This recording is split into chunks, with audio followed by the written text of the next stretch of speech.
Vous avez été très nombreux et nombreuses à suivre mes précédentes vidéos sur l'affaire de la disparition de Delphine Jubilard. Cette infirmière tarnaise disparue sans laisser de traces dans la nuit du 15 au 16 décembre 2020 à Cagnac-les-Mines. Si vous suivez les actualités, vous avez dû voir que ces derniers temps, on a énormément parlé du procès de Cédric Jubilard, son mari qui est accusé de son meurtre. Et normalement, au moment où vous voyez cette vidéo, le procès est terminé après 4 semaines. Et je pense que c'est évidemment le bon moment pour vous sortir cette mise à jour.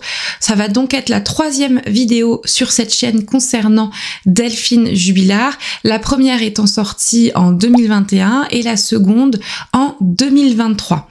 D'ailleurs, je vous conseille d'aller au moins voir la seconde vidéo qui est très complète et qui reprend en détail tout le faisceau d'indices graves et concordants qui ont amené au procès de Cédric Jubilard. Mais ne vous en faites pas, dans cette vidéo, je vais évidemment faire un rappel du contexte, de ces éléments qui sont graves et concordants, mais également des mises à jour entre la fin de ma 2e vidéo et le début du procès, et enfin évidemment revenir sur les points forts de ce procès de 4 semaines et sur le délibéré et la sentence finale. On se retrouve juste après ça.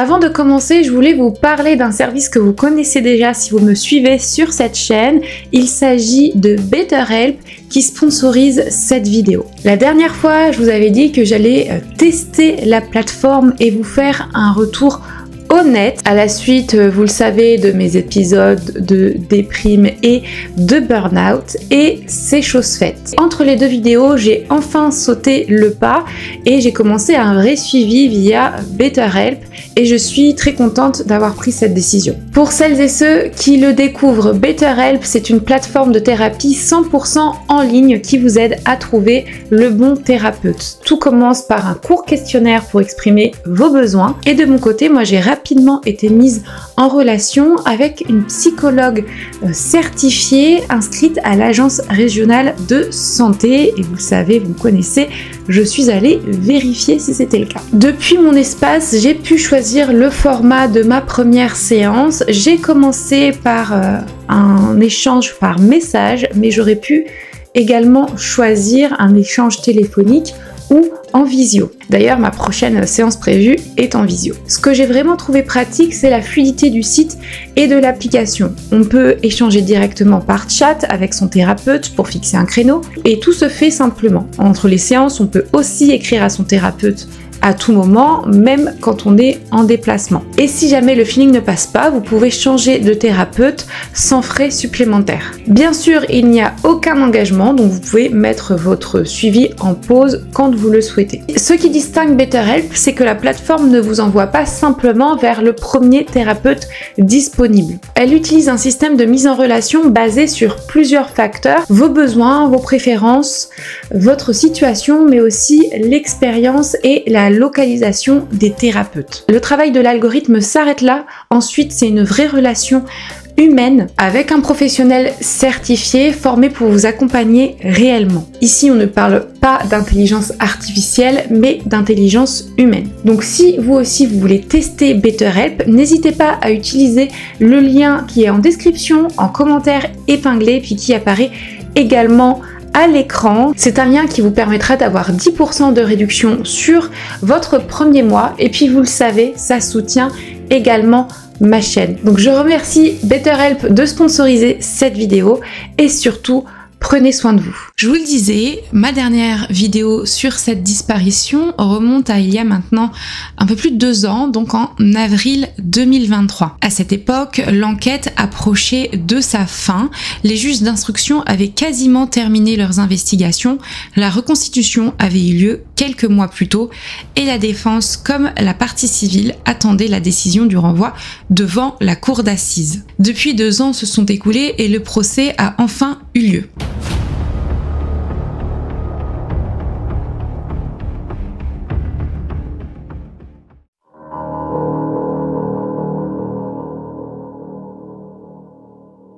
Comme je vous le disais, reparlons du contexte de la disparition pour que vous ayez vraiment une vidéo très complète pour ce dossier. En décembre 2020, Delphine Jubilard, 33 ans, infirmière à Albi, vit toujours sous le même toit que son mari Cédric Jubilard, peintre plaquiste, malgré une séparation engagée.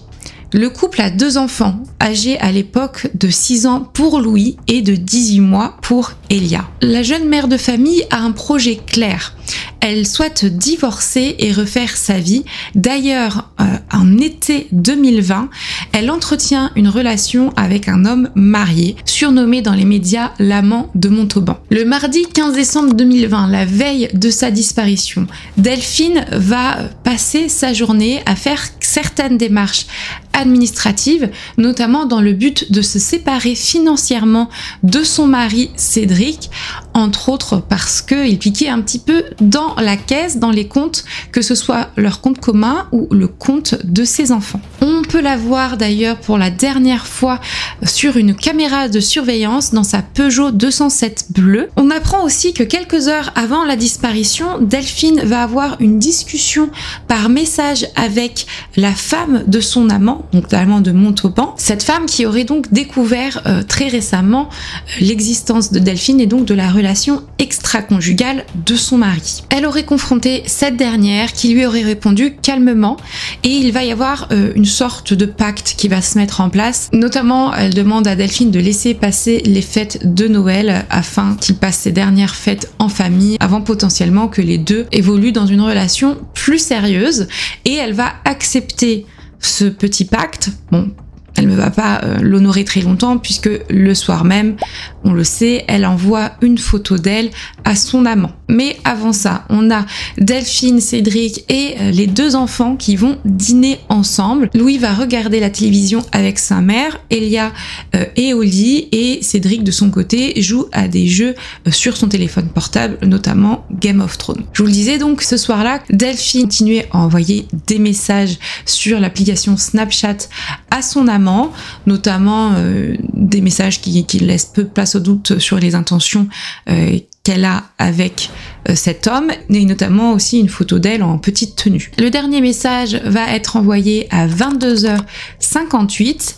et on va apprendre également que dans la soirée, Louis, le petit garçon, va entendre ses parents se disputer, même si Cédric Jubilard à ce moment-là va expliquer que ce n'est pas le cas, qu'il n'y a pas eu d'engueulade entre les deux. Et après tout ça, plus personne n'aura de nouvelles de Delphine. Elle s'est donc volatilisée dans la nuit du 15 au 16 décembre 2020. Dès le lendemain matin, à 4h20, Cédric Jubilard va contacter les gendarmes, leur informant de la disparition de sa femme. Toutes les recherches ensuite se mettent en place, elle n'est pas retrouvée, et très vite les enquêteurs ont examiné la piste de l'amant de Montauban et de son épouse, suspectant un potentiel règlement de compte amoureux. Mais leurs alibis ont été vérifiés et jugés solides. L'amant, lui, se trouvait chez lui, son téléphone abordait toute la nuit à Montauban, à plus d'1 heure de route de Cagnac-les-Mines. De même, son épouse a été entendue et tous deux ont été mis hors de cause dès la première phase de l'enquête. Depuis le 23 décembre 2020,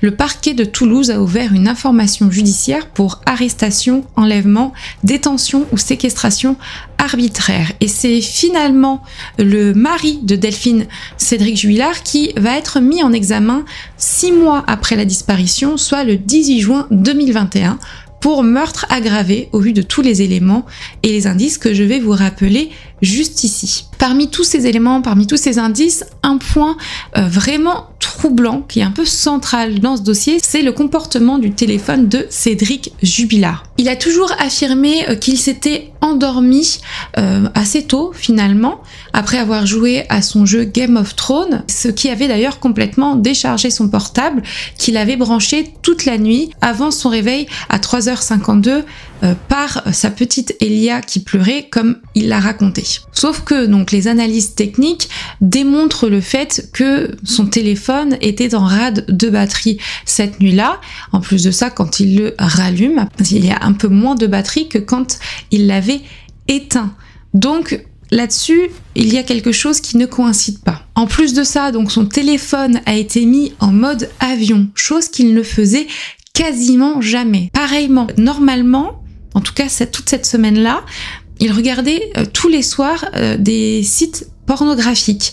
Et c'est le seul soir où il n'en a pas consulté, sachant que le lendemain de la disparition, il en a consulté à nouveau. Également, les enquêteurs ont observé des périodes d'inactivité et d'activité des portables de Delphine et de Cédric Jubilard complètement cohérentes à l'utilisation par une même personne des deux téléphones portables en même temps. C'est-à-dire qu'il y a des moments précis où Cédric n'utilise plus son portable et pendant cette minute-là, le téléphone de Delphine, lui, sera utilisé. En effet, on parle donc du Huawei P30 de Delphine Jubilard qui n'a jamais été retrouvé, avec lequel elle semble disparaître. Et c'est un autre point crucial de l'enquête, notamment concernant la géolocalisation de ce portable. En tout cas, pendant toute la période de la disparition, donc toute la nuit, jusqu'au petit matin et jusqu'à son arrêt définitif, c'est-à-dire le lendemain matin à 7h48, il borne dans la zone du domicile des Jubilard, et donc très proche du domicile. Il peut très bien donc être encore dans la maison au moment où les gendarmes vont faire leur première constatation le matin de la disparition. On sait également que son portable a été utilisé plusieurs fois pendant la nuit de la disparition. D'abord, j'avais noté qu'à minuit 11, il y avait une connexion WhatsApp qui avait été établie, puis à 1h30, j'avais parlé de l'activation du portable, notamment via l'application lampe torche, un geste donc qui aurait pu être que volontaire, et enfin le fameux 6h52 du matin, alors que les gendarmes sont sur place, le téléphone enregistre une dernière activité. Et comme je vous le disais, donc au moment où le téléphone de Delphine s'active, Cédric, lui, alors qu'il est toutes les minutes presque sur son portable, ne touche plus au sien, et donc on pourrait penser que c'est lui qui l'a en sa possession et qui l'active à cette heure-ci, à 6h52 du matin. À savoir que les gendarmes étaient chez lui, mais il apparaîtrait qu'à cette heure-là, ils étaient dehors autour de la voiture de Delphine. De son côté, Cédric, lui, nie totalement avoir accès à son téléphone, et d'ailleurs il explique qu'il n'avait même pas son code de déverrouillage. Je vous en parlais juste à l'instant, un autre point marquant du dossier est cette fameuse Peugeot 207 bleue appartenant à Delphine. En effet, il y a toute une observation qui a été faite concernant le sens dans lequel cette voiture avait été garée. Donc la veille, elle avait été observée par des proches de Delphine et notamment son voisin garer le capot vers le haut, et apparemment le lendemain, elle aurait été retrouvée garée dans l'autre sens, donc le capot vers le bas. Donc potentiellement, il y a eu une utilisation dans la nuit de cette voiture, et également les gendarmes avaient pu observer de la condensation à l'intérieur du véhicule, notamment sur le pare-brise, qui aurait pu justifier d'une utilisation récente de cette voiture. Mais comme ils ne l'avaient pas inscrit dans un procès verbal, on va dire que ça reste un élément non officiel du dossier, mais qui laisse planer le doute en tout cas sur l'utilisation de cette voiture la nuit de la disparition de Delphine, et potentiellement un doute donc sur un déplacement soit de Delphine, soit du corps, donc par une tierce personne. Un autre élément très important, les lunettes brisées de Delphine. Je vous en avais parlé de manière très précise en vous rapportant le résultat du rapport d'expertise réalisé sur ces lunettes dans ma deuxième vidéo sur cette disparition. Je vais vous faire quand même un rapide point ici. Le 16 décembre, les gendarmes vont découvrir sur les photos prises dans le salon des Jubillards ces lunettes qui apparaissent brisées. Selon Cédric, elles l'étaient avant la disparition, mais selon plusieurs autres témoins, ce n'était pas le cas. Donc sur les photos qu'on a pu voir, que je vous ai mis, les dernières photos où elle était en voiture, elle ne portait pas ses lunettes, donc apparemment la journée elle mettait plutôt ses lentilles, et le soir on ne sait pas trop vraiment ce qui s'est passé. Je crois que le petit avait dit qu'elle portait ses lunettes, mais bon, ça reste assez flou puisqu'il était quand même jeune à ce moment-là. Par contre, l'expertise réalisée a estimé que l'origine de la casse observée devait être due à un choc violent, incompatible avec une simple chute ou le fait de s'asseoir dessus. D'ailleurs, l'ADN retrouvé sur ces lunettes appartient à Delphine et Cédric et à personne d'autre. Et dans le contexte, ça va alimenter donc la thèse d'une altercation violente ce soir-là. Un autre élément souvent débattu, c'est le témoignage d'une voisine des Jubillards.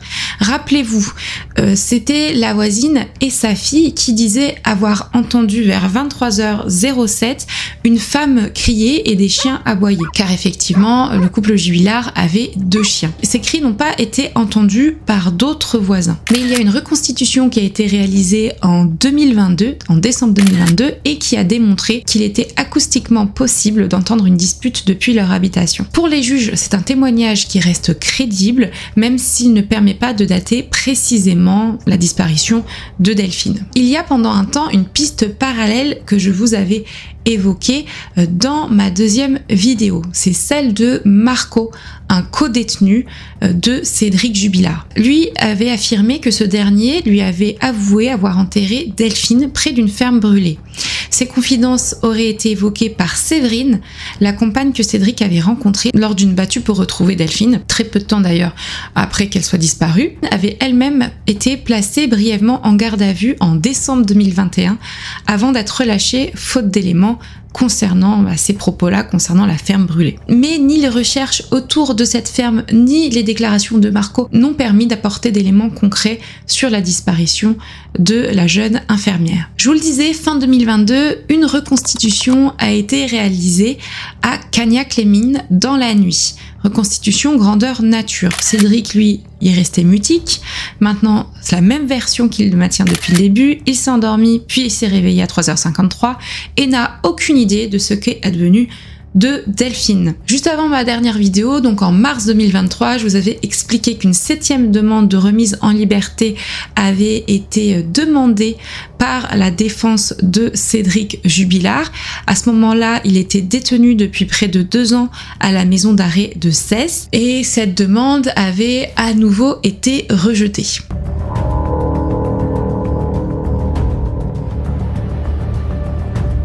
Là, on arrive dans la partie mise à jour avant procès, donc c'est-à-dire la période après ma deuxième vidéo en avril 2023 et le début du procès fin septembre 2025. Donc pendant ces 2 années, il n'y a pas eu de rebondissement spectaculaire, mais on parlait toujours beaucoup de cette affaire de Cédric Jubillard, du corps de Delphine. Il y a eu quelques petits rebondissements que je vais vous exposer ici. Déjà à l'été 2023, on a les juges d'instruction du parquet de Toulouse qui annoncent la fin officielle de l'enquête. Tous les actes d'investigation ont été réalisés, les expertises téléphoniques et ADN, la reconstitution en décembre 2022, les auditions des témoins clés, l'analyse complète du comportement de Cédric avant, pendant et après la disparition. Et à ce stade, vous le savez, on n'avait aucun élément nouveau qui aurait pu nous aider à comprendre ce qui s'était passé le soir de la disparition et où était Delphine. Mais les juges estiment disposer de suffisamment d'indices pour un renvoi devant la cour d'assises. L'instruction est donc clôturée et le dossier passe entre les mains de la chambre de l'instruction chargée de confirmer le renvoi. À la fin de l'année 2023, la décision tombe. Cédric Jubilard sera jugé pour meurtre sur conjoint, un crime puni de la réclusion criminelle à perpétuité. Cette décision est immédiatement contestée par la défense, qui parle d'un dossier de conviction et pas de preuve. Mais pour la partie civile, c'est un signal fort. Il va y avoir un procès qui va se tenir bientôt. Début 2024, les avocats de Cédric Jubilard vont déposer une nouvelle demande de remise en liberté, la 8e, qui sera elle aussi refusée parce que la cour avait peur que ça perturbe trop la préparation du procès. À ce moment-là, Cédric est détenu depuis près de 3 ans à la maison d'arrêt de Cesse, en isolement la plupart du temps. Bizarrement, l'enquête va reprendre en février 2024 alors qu'elle est, je le rappelle, clôturée, et ce pour quelques semaines. En effet, la chambre de l'instruction de la cour d'appel de Toulouse a ordonné un supplément d'informations concernant des personnes à interroger, notamment un détenu ayant tenu des propos suspects sur l'affaire Jubilard lors d'une conversation téléphonique interceptée. On aurait pu penser qu'il y avait des éléments intéressants qui auraient pu aider à la compréhension de ce dossier. Le réexamen, même s'il ne donne rien de probant, repousse donc le début du procès. Selon une source proche de l'enquête, je cite, « Les vérifications ont été faites et cela n'a rien donné. Les conclusions ont été remises au juge d'instruction en avril 2024. » Au printemps 2024, la préparation du procès s'intensifie. Les juges, les avocats et la présidente de la cour d'assises d'Albi travaillent sur le calendrier, la sélection des témoins et la liste des experts. Environ 65 témoins et 11 experts seront donc appelés à comparaître. Les gendarmes, les enquêteurs, les experts téléphoniques, les proches du couple et les psychologues. Mais c'est aussi à cette période-là qu'un élément marquant survient, le fait que Maître Allary, qui était vraiment l'avocat qui suivait depuis le début, qui défendait depuis le début Cédric Jubilard, se retire du dossier. Il quitte la défense. Officiellement pour des raisons personnelles et divergences stratégiques, officieusement, certains parlent d'un désaccord sur la ligne de défense à adopter face à un dossier aussi exposé médiatiquement. Cédric est désormais seulement défendu par ses 2 autres avocats, soit Maître Emmanuel Franck et Maître Alexandre Martin, 2 pénalistes toulousains réputé. En novembre 2024, le calendrier est enfin validé.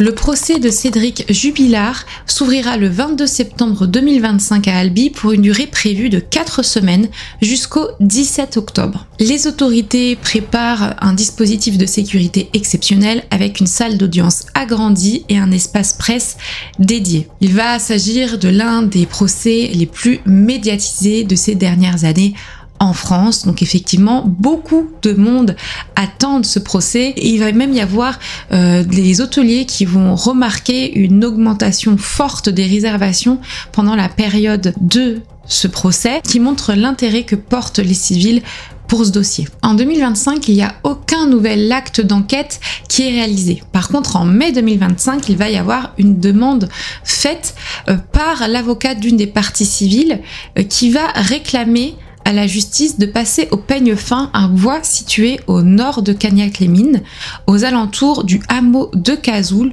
sur la commune de Mirandol-Bourgnenac. C'est une demande qui a été faite en mai 2025 et c'est une demande qui s'appuie sur un point GPS relié au portable de Cédric Jubilard la nuit de la disparition, donc à 3h21 exactement, à cet endroit-là. Apparemment, j'ai vu, mais c'est pas confirmé que ça aurait été par rapport à son compte YouTube. Je ne suis pas sûre, mais je vous le mets là quand même. C'est une demande qui a été rejetée en juin 2025. Alors pourquoi cette demande a été rejetée? Parce que les enquêteurs l'attribuent à un bug technique dans l'exploitation des données. Pendant l'instruction, des vérifications avaient déjà eu lieu sur le site, mais les gendarmes avaient constaté que le coin n'était accessible que par un chemin non carrossable long de plusieurs centaines de mètres. Donc comprenez, impossible d'y accéder en voiture et trop long pour y porter un corps, et donc aucune fouille n'avait été réalisée sur le site. Cependant, je trouve que c'est quand même assez intéressant. Rappelez-vous, son portable à Cédric a été rallumé après soi-disant qu'il a été réveillé par sa petite fille à 3h53.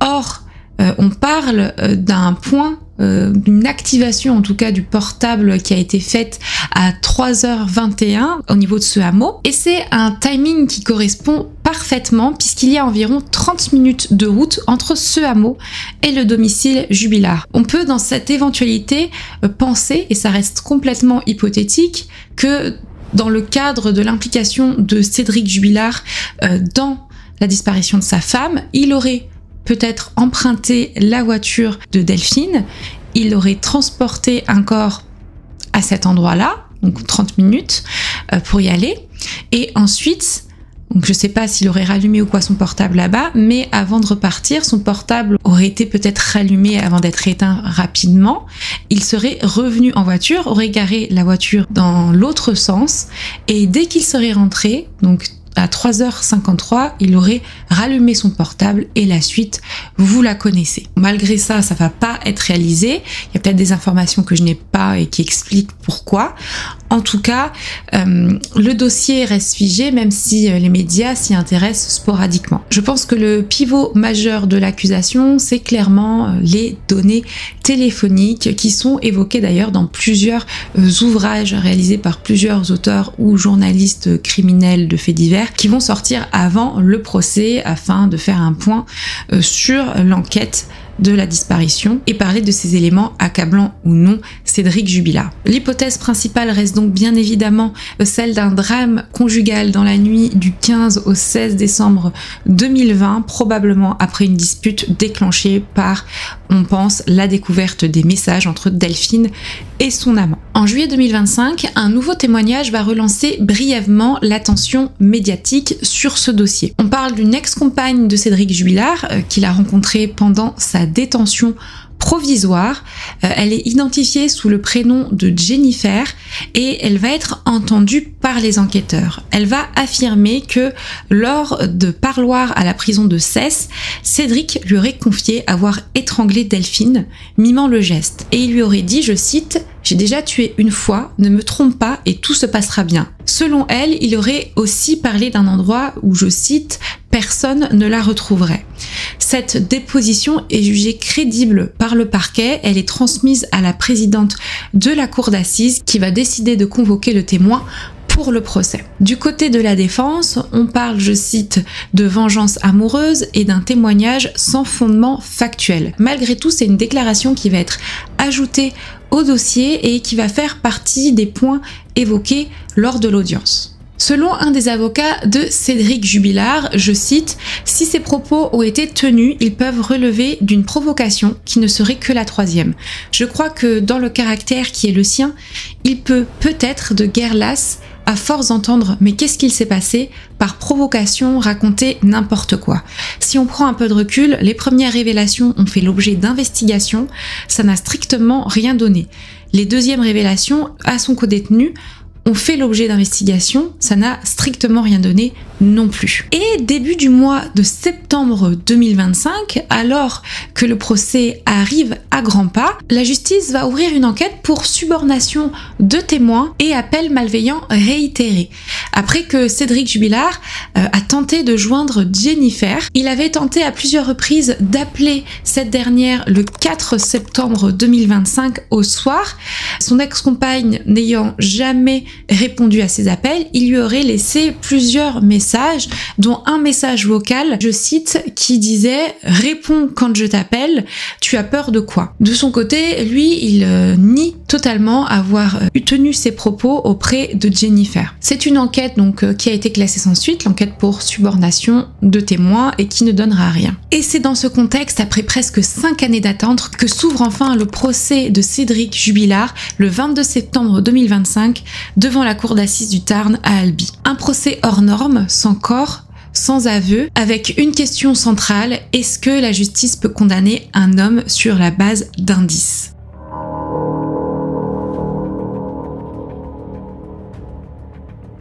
Pour ce procès, on a plus de 300 journalistes de près de 80 médias qui ont été accrédités pour le suivre. Évidemment, l'entrée de Cédric Jubilard dans le box est très attendue. On ne l'a pas vu depuis plusieurs années et on a tous envie de voir à quoi il ressemble aujourd'hui. On se souvient tous, je pense, de ce premier jour où il est dans le box, il s'appuie sur ses genoux, il a le crâne rasé, il regarde tous les journalistes qui s'agglutinent autour du box et des avocats de Cédric qui sont situés juste devant lui. Il y a juste un petit interstice où Cédric peut échanger avec ses avocats. Allez, je vais vous demander de sortir. Je vais vous demander de sortir. La presse, qu'est-ce que vous comprenez pas quand on vous demande de sortir? On dirait que voilà, tout le monde attendait un peu la star du procès. Ça m'a toujours dérangé ce type de comportement parce que finalement tout le monde a à peu près la même photo.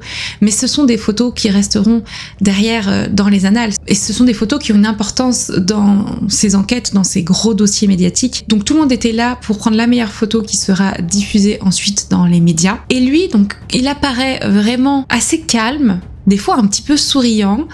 Et il a une attitude qui ne plaît évidemment pas à l'opinion publique, de quelqu'un qui s'en fout peut-être un petit peu ou qui rigole en discutant avec son avocate. Ça rentre dans son personnage provoquant qui n'inspire guère la sympathie. 2 jours seulement après le début du procès, la présidente de la cour d'assises du Tarn a ordonné l'interdiction totale de toute captation visuelle du principal suspect, donc de Cédric Jubilard, après la diffusion le mercredi 24 septembre d'une séquence interdite par l'émission Quotidien. Ils avaient capté un échange entre l'accusé et ses avocats et ça c'est interdit. Et donc la punition a été un petit peu pour tous les journalistes, mais bon, pour eux la punition était un peu plus prononcée puisque les journalistes du Quotidien ont été exclus totalement du tribunal pour toute la durée de ce procès ultra médiatisé. Donc dès les premiers jours, évidemment, on rappelle pourquoi l'accusé est là, on rappelle les chefs d'accusation et la gravité des faits. Cédric Jubilard, lui, apparaît assez détaché dans le box et il parle très peu. Il nie formellement toute implication dans la disparition de sa femme en disant qu'il ne lui a rien fait et qu'il veut juste qu'on sache la vérité. La première semaine est, on va dire, la moins impactante. Elle revient notamment sur la personnalité de l'accusé, donc son enfance, son parcours professionnel, sa relation avec Delphine et leur dernière semaine de vie commune. La deuxième semaine, elle, est marquée par un peu plus d'événements impactants. Donc déjà, elle commence le 29 septembre 2025 et on va avoir tout au long de la semaine l'audition d'une dizaine de témoins, donc notamment des proches de Delphine Jubilard qui sont persuadés de l'implication de Cédric Jubilard et donc de sa culpabilité. C'est le mardi 30 décembre qu'il va y avoir un élément qui va beaucoup faire parler, la diffusion d'un enregistrement inédit d'un audio d'une conversation entre Cédric et le cousin de Delphine, un audio qui est daté de seulement 33 heures après la disparition de la jeune infirmière, donc du 17 décembre 2020. Il est, c'est vrai, un peu étrangement diffusé dans les médias, ce qui est un peu sujet aux polémiques, quand bien même ça nous laisse entendre quand même ses propos juste après la disparition. C'est intéressant, je vous le mets ici. On s'était donné un mois et demi pour sauver le couple, si tu veux. Elle me dit non, mais ça sert à rien, de toute façon ma décision est prise, je suis déjà très loin dans ma tête. Elle avait rencontré quelqu'un? J'en sais rien, j'ai des doutes si tu veux, mais j'ai aucune preuve réelle de ça, si tu veux. On était un couple colocataire en gros, si tu veux, c'est tout. On était là que pour la maison et les enfants, et c'est tout. Après, il y avait, moi, elle ne me disait plus rien. Qu'est-ce qu'elle avait comme chaussures? Des espèces de boots, Ouais, des trucs chauds. Et une jean, sa doudoune blanche d'hiver. Et le pyjama dessous. Enfin, c'est ce que je suppose. Mais moi, à 4h10, 4h moins 10, 4h moins le quart, c'est la petite qui m'a réveillé, personne dans le lit. Voilà, je me suis dit, elle s'est endormie sur le canapé, tu vois. Voilà, elle s'est endormie, tu vois. Personne. Bon, elle est au WC. Pas fait gaffe, c'est salle de bain. Puis là, j'ai commencé un peu à l'appeler. Je fais, t'es là? T'es par là? Rien. Rien. Je vais essayer de chercher, je vais essayer de me remotiver. Parce que je dois t'avouer que j'ai une frère. Reste marié. Je suis dans le néant. Si tu veux parler, tu parles, tu le sais. Courage, hein. Tu sais qu'on est là. Oui, je sais que vous êtes là. On voit dans cet audio Cédric Jubilard un petit peu finalement pas très touché par la disparition de sa femme, qui parle d'elle au passé, qui fait peut-être semblant de pleurer à la fin de cet audio, comme le pense le cousin au moment d'ailleurs où il discute avec lui à ce moment-là. Et donc l'accusation va mettre en avant ce document, comme je cite, comportant des révélations troublantes, notamment sur le ton, les formulations, l'écart de temporalité, donc parler de sa femme au passé, qui sont présentés comme des indices de culpabilité. Cette deuxième semaine est marquée par l'intervention de l'avocate des enfants Jubilard, qui aujourd'hui sont placés chez la sœur de Delphine, qui va donc porter leur voix et qui va notamment parler de violences que Cédric aurait fait subir à ses enfants et des punitions assez rudes. Plusieurs témoins appelés à la barre vont corroborer ces violences en disant avoir des fois été témoins de ce qu'il pouvait faire subir à ses enfants. Notamment, on parle de fessées ou de punitions. Pour être honnête, à part appuyer sur la personnalité de Cédric, je trouve que ça n'a pas beaucoup à voir avec la disparition. On appuie peut-être sur le fait qu'il pouvait être violent et potentiellement donc il aurait pu l'être aussi avec Delphine. Je pense que c'est par rapport à ça, mais ça reste vraiment des témoignages à entendre, mais pour moi assez peu pertinents à mon avis. Louis, le fils de Delphine et Cédric, lui fait quand même pas mal sensation pendant ce procès, notamment parce qu'aujourd'hui il a 11 ans et que lui, il est persuadé de l'implication de son père, qu'il n'appelle d'ailleurs plus son père mais Cédric, dans la disparition de sa mère. Et c'est vrai que ça va beaucoup impacter, je pense, la vie, l'opinion publique, l'opinion même des magistrats qui s'occupent de ce dossier. Notamment, il parle quand même de changer son nom de famille pour ne plus du tout être lié à Cédric Jubilard. Il va y avoir aussi cette semaine-là des précisions concernant l'utilisation de l'application Lampe Torche, vous savez, du téléphone portable de Delphine. Je vous avais expliqué, parce qu'il avait été dit dans les médias que cette application avait été utilisée sur le téléphone de Delphine la nuit de sa disparition. Et là, il va donc y avoir une question qui est posée à l'expert en téléphonie sur cette application. La question, c'est: l'application Lampe Torche a-t-elle été activée la nuit de la disparition?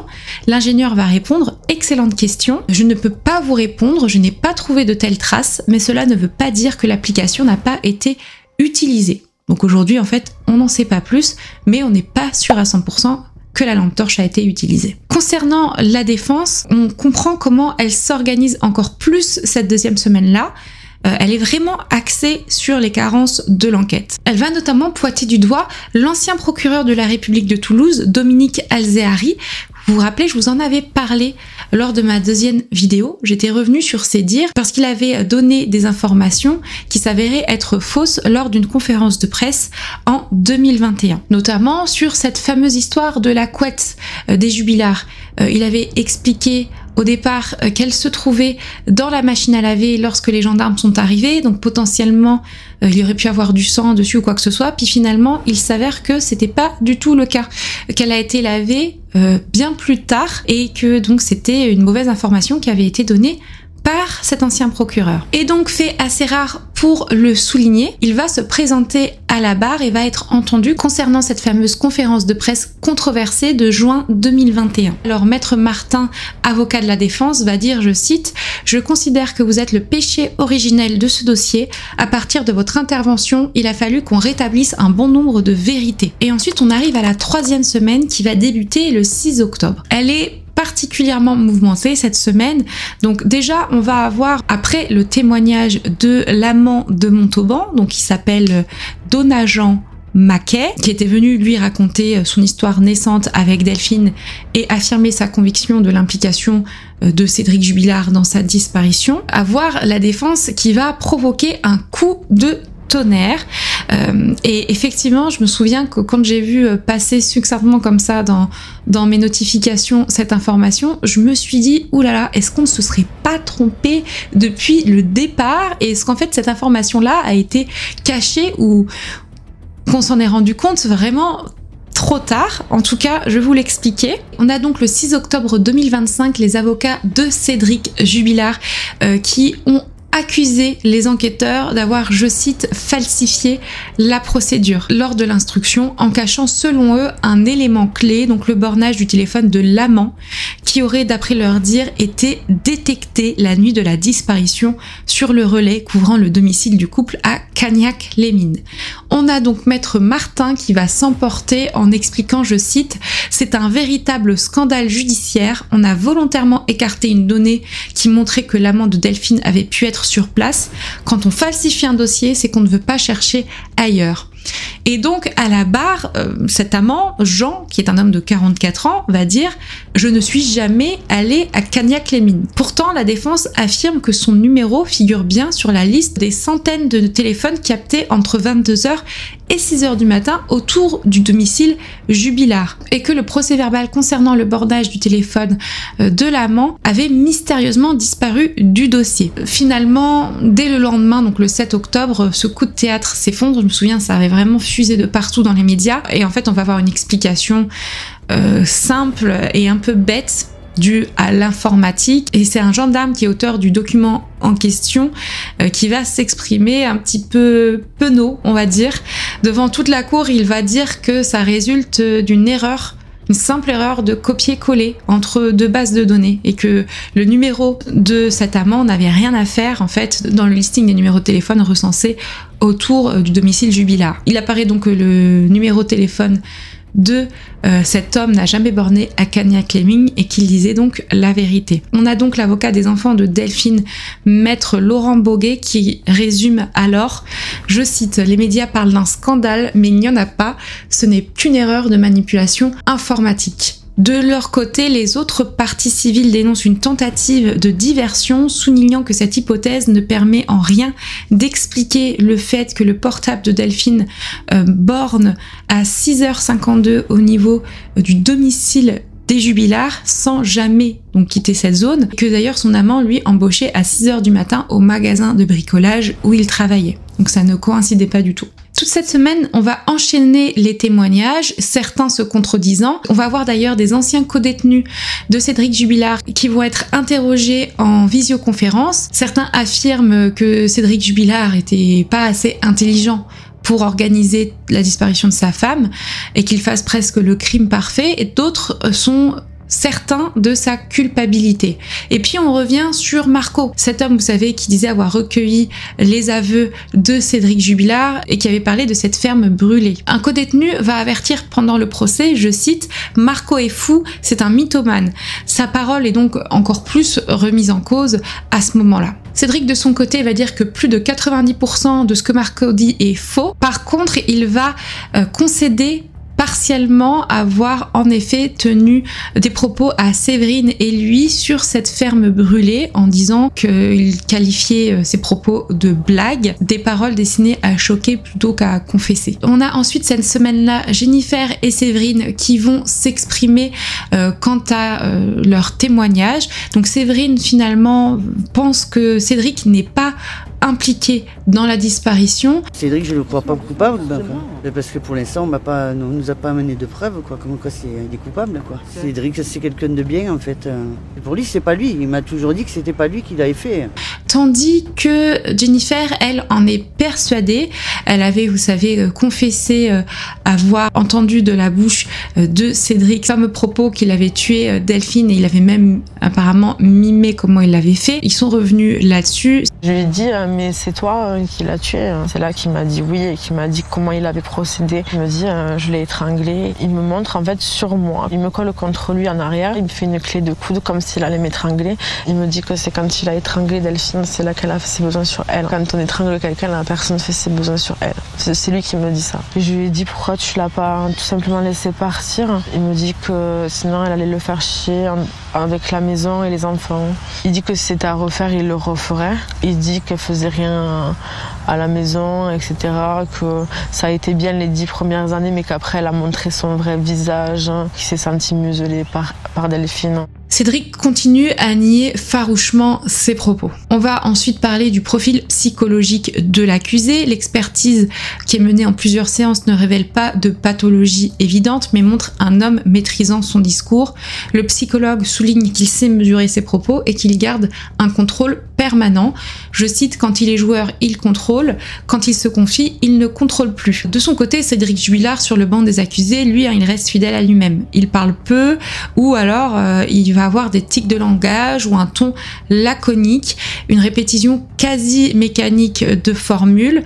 Les journalistes ont même noté en une journée le nombre de fois où il va répéter tout à fait, apparemment 130 fois. Et il continue tout le long de nier son implication dans la disparition. Le témoignage, on va dire, qui a un peu plus marqué cette 3e semaine, c'est celui de sa propre mère, Nadine, qui dit qu'elle n'est pas là en tant que mère, mais en tant que grand-mère, donc grand-mère de Louis et Elia. Elle dresse un portrait assez ambigu de son fils, dévoué et émotif, mais aussi capable de réflexion maladroite.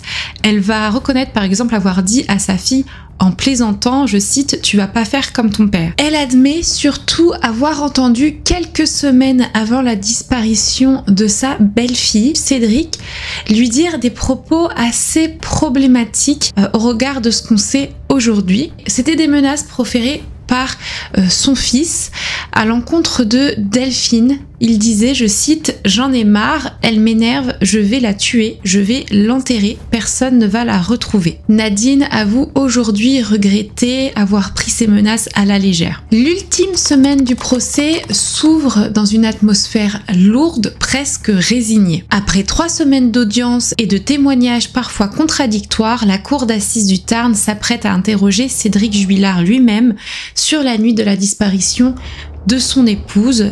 Aucun coup de théâtre n'est attendu cette semaine, Tout le monde espère au moins des éclaircissements sur ce qui s'est passé. On commence par lundi 13 octobre, le fils de Cédric et Delphine Jubilard qui va s'exprimer à travers une lettre qu'il a écrite du haut de ses 11 ans et qui sera lu à l'audience de la cour d'assises. Il y décrit un père violent et l'accuse de maltraitance. Je cite, « Il m'insultait beaucoup ». C'est ce qu'il écrit avec ses mots d'enfant. Depuis le début du procès, je vous disais que Cédric Jubilard restait impassible dans son box d'accusé, le même ton neutre et il était presque désinvolte. Je cite maître Laurent Decaune, « Il ne donne pas l'impression de mesurer l'abîme qui s'ouvre devant nous ». Maître Laurent Decaune, un des avocats des parties civiles. Face aux questions de la présidente Hélène Ratineau, Cédric reste fidèle à lui-même. Réponse brève, geste nerveux, haussement d'épaule, oui, non, tout à fait, je ne sais plus. Tous ces onomatopées presque s'enchaînent comme un disque rayé. À un moment, la présidente s'inquiète et lui pose la question « Ça va, monsieur Jubilard, je vois que vous transpirez ». Mais rien n'est fait, il ne se livre pas. Pour l'avocat des cousins de Delphine, maître Mourad Batik, ce comportement est révélateur. Je cite à nouveau « C'est intéressant de voir qu'il choisit le silence quand dans la vie, il a toujours été un homme exubérant, une grande gueule. La défense, elle, garde confiance. Je cite maître Martin, je n'ai aucune inquiétude sur les propos que Cédric tiendra. Il a toujours donné la même version du premier jour à aujourd'hui. En parallèle de ça, les psychologues viennent affiner le portrait de Cédric Jubilard, qui est décrit par certains comme un homme dans le déni centré sur lui-même et par d'autres comme quelqu'un avec une immaturité affective et un besoin de contrôle. Les experts comportementaux le compare à d'autres auteurs présumés de disparition conjugale, absence d'émotion, humour déplacé et une forme de plaisir à maîtriser l'image qu'il renvoie. Le mercredi 15 octobre 2025, 2 jours avant que le procès se termine, les réquisitoires du parquet tombent. Les 2 avocats généraux requièrent 30 ans de réclusion criminelle contre Cédric Jubilard, assorti d'une interdiction de port d'armes pendant 15 ans et du retrait de ses droits parentaux. Le jeudi 16 octobre est consacré à la plaidoirie de la défense.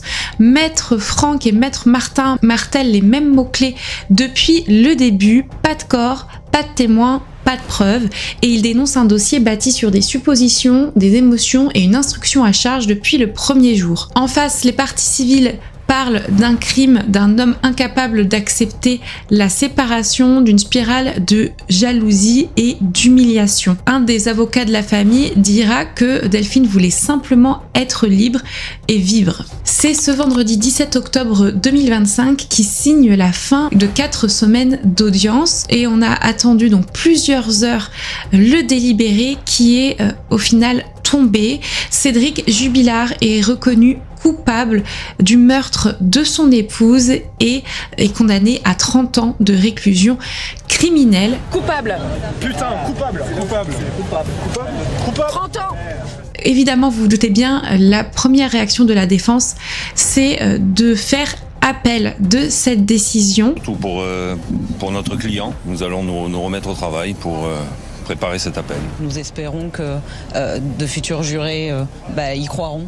Et donc, il y aura très certainement, prochainement, en tout cas en 2026, un nouveau procès, un procès en appel, qui, à mon avis, n'apportera pas vraiment plus d'informations que ce procès-là, à part si vraiment on a des gros rebondissements dans ce dossier entre-temps. Les avocats de Cédric Jubilard estiment que ce verdict est une erreur judiciaire qu'ils entendent contester devant la cour d'assises d'appel et que Cédric Jubilard n'a jamais cessé de clamer son innocence. Pour la famille de Delphine, c'est une première victoire, mais bon, il faut attendre évidemment le second procès en appel. Je pense d'ailleurs que s'il y a un procès en appel et que la première décision de justice est confortée, il y aura très certainement un pourvoi en cassation derrière, donc on n'a pas fini d'entendre parler de ce dossier au niveau juridique, mais on en parlera au moment opportun. Malgré